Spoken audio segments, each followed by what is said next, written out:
at 6. Last week, we reported on this mailer sent out to thousands of people by Wichita Forward that incorrectly listed dates for the upcoming March special election on the group's 1% sales tax proposal. Now that mailer has been forwarded to the district attorney's office to investigate and see if any election laws were broken by Wichita Forward in sending that false information out to the public.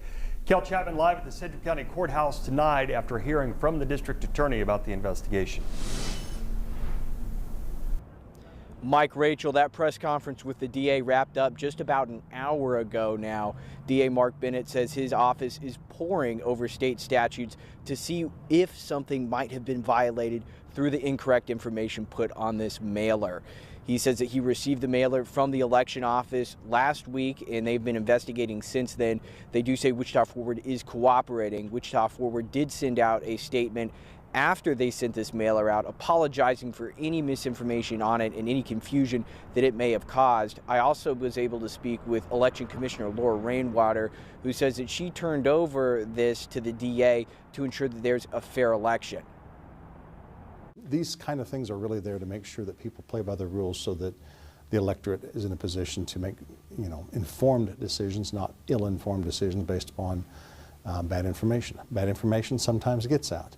The question then is this bad information put into the public arena because of ill intent or because somebody was a poor editor?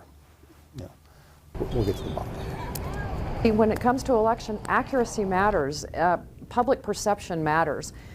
There are no minor mistakes when it comes to stuff like this, especially when you're dealing with advanced mail ballots and deadlines, because the deadline to return your mail ballot changed this year. There's no longer a 3-day grace period. So we just want to get accurate information out there and in the hands of voters. Now, what the consequences, if the Wichita Forward Group is found guilty, could be depends on the state statute that they're found violating.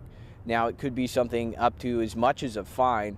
Laura Rainwater says the best way for you to get accurate information on the upcoming election is to visit the election office website.